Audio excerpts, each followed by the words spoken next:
السلام علیکم ناظرین، آپ دیکھ رہے ہیں لمحہ نیوز اور میں ہوں نوشاد علی خان۔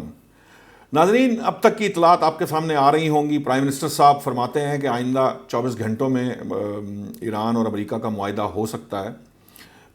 کب ہوگا یہ بھی میں آپ کو بتاتا ہوں،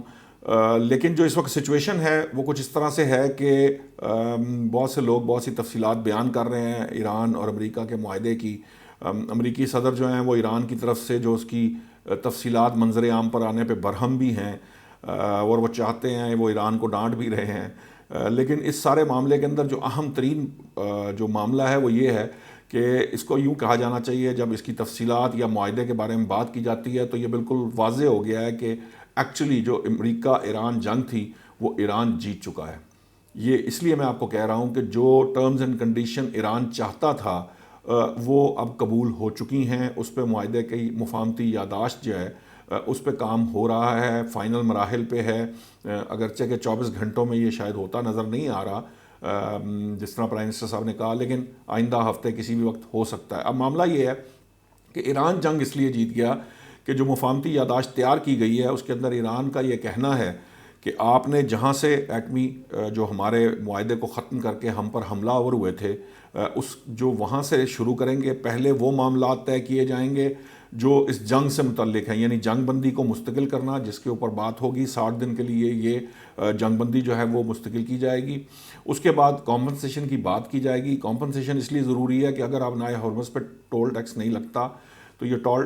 ٹول ٹیکس ہے، اس کے بغیر جو ایران ہے وہ کیسے اپنی ری بلڈنگ کرے گا، ری بلڈ کر کے اپنے آپ کو دوبارہ سنبھالا دے گا۔ بہت سی جگہوں پہ جو اس کے اکاؤنٹس فریز ہیں، دبئی والے $3 بلین جو ہیں وہ اس کو انفریز کرنے کی بات سامنے آ رہی ہے، اگرچہ کہ جے ڈی وینس کہتے ہیں کہ جی یہ ایسے ہی نہیں فوراً ڈی فریز ہو جائیں گے اثاثے، یہ ایکچولی جب ایران ذمہ داریاں پوری کرے گا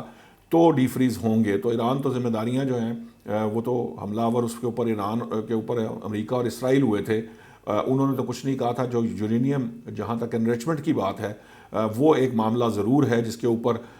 یہ بات کی گئی ہے، اور اب اس کے بارے میں اس کو ختم کرنے یا ڈی گریڈ کر کے ایران کے اندر ہی ڈی گریڈ کرنے اور ختم کرنے، یعنی امریکہ کو نہ دینے کی بات کی گئی ہے۔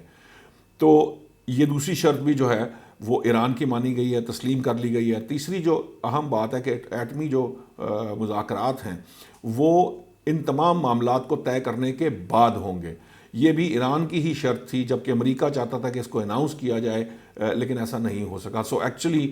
جو تمام جو مفاہمتی یادداشت کے جو تمام پہلو ہیں وہ ایران کی ٹرمز اینڈ کنڈیشن پر طے ہوئے ہیں، اس لیے یہ بالکل واضح طور پر کہا جا سکتا ہے کہ ایران جو ہے یہ جنگ جیت چکا ہے، اگرچہ عسکری طور پر بھی جیت چکا تھا، ساری دنیا کو معلوم تھا، لیکن امریکی صدر نہیں مانتے، مانیں گے بھی نہیں، آئندہ بھی نہیں مانیں گے۔ انہوں نے جو حملہ اس وقت کروایا تھا، یہ 2 روز پہلے جو حملے ہوئے، اس کا مقصد صرف یہ تھا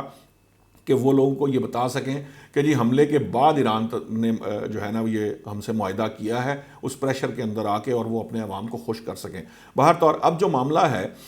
یہ جو کہا جا رہا ہے کہ جنیوا کے اندر دستخط ہوں گے، پاکستان الیکٹرانک دستخط کی بات بھی کی جا رہی ہے، ایک ٹیم یہاں سے جانے کی بات بھی ابھی کی جا رہی ہے کہ شاید ہو سکتا ہے ایک ٹیم جائے، ابھی اعلان کی حد تک وہاں پہ کیا جائے، اس کے بعد اسلام آباد ایکارڈ کے نام سے یہ معاہدہ ہو، اور اس کے بعد اسلام آباد میں ہی شاید مذاکرات دوبارہ آگے شروع کیے جائیں۔ یہ سارا پروسیس ہے جس کو کچھ کرنے میں کچھ وقت لگے گا۔ ایرانی حکام جو جتنے بھی حکام ہیں وہ یہ کہہ رہے ہیں کہ یہ فوری طور پر ہونا ممکن نہیں ہے، 24 گھنٹے میں تو شاید نہ ہو پائے۔ جو وزیر خارجہ عباس راغچی صاحب کا پاکستان کا دورہ تھا وہ ابھی تک ہمیں ہوتا ہوا نظر نہیں آیا، جب میں یہ ویڈیو کر رہا ہوں اس وقت تک تو اس کی کوئی اطلاع سامنے نہیں آئی تھی۔ البتہ قطر کے جو امیر ہیں انہوں نے پرائم منسٹر سے بھی تھوڑی دیر پہلے بات کی ہے، اور بھی وزیر خارجہ سے بھی، جو ہمارے نائب وزیر اعظم اسحاق ڈار اور وزیر خارجہ ہیں ان سے بھی مختلف وزرائے خارجہ کی بات چیت ہو رہی ہے۔ جو زیادہ امکان ہے وہ یہ ہے کہ آئندہ ہفتہ جو جنیوا کے اندر جو اعلان کیا جائے گا اس کے بعد کچھ چیز صورتحال واضح ہوگی اور مفاہمتی یادداشت سامنے آئے گی، تو پتہ چلے گا کہ ایکچولی اس کے بعد کا لائے عمل کیا ہے، اسٹریٹجی کیا ہے، مذاکرات کہاں ہوں گے، اور اس کے بعد پھر کن کن فیزز میں ہوں گے۔ جو اچھی بات سامنے آ چکی ہے وہ یہ ہے کہ باہر طور جو سب سے پہلا مرحلہ ہوگا وہ ابنائے ہرمز کی بندش ختم کرنے کا ہوگا، دونوں اطراف سے ختم کی جائے گی، وہ بھی چند فیزز میں ہے لیکن ختم کی جائے گی، اور اس کے بعد اس پہ ٹول ٹیکس بھی کوئی نہیں ہوگا، اور جو ہے نا دنیا کی یہ جو توانائی کی جو ضروریات ہیں وہ پوری ہو سکیں گی. اسی وجہ سے تیل کی قیمت بھی $4 فی بیرل جو ہے وہ نیچے آ چکی ہے. مزید جو ہے وہ قیمت کم ہوگی. تو اس لحاظ سے یہ ایک مثبت اور بہتر پیش رفت ہے. انشاءاللہ امید کی جانی چاہیے کہ نہ صرف یہ اسلام آباد ایکارڈ کے نام سے معاہدہ ہو، بلکہ میری خواہش اور میں سمجھتا ہوں کہ پاکستان جو ہے اس کو کریڈٹ دیا جانا چاہیے، کیونکہ پاکستان وہ واحد ملک تھا جس نے اس سارے معاملے کے اندر یہ سٹرگل کی. اس وقت جب کوئی ملک تیار نہیں تھا تب پاکستان کر رہا تھا، اور پاکستان کے اندر ہی اس معاہدے کو سائن ہونا چاہیے. امریکی صدر آئیں، ایرانی صدر آئیں اور پاکستان میں بیٹھ کے یہ معاہدہ کریں تو پاکستان کو اس کا ڈیو کریڈٹ ملے گا.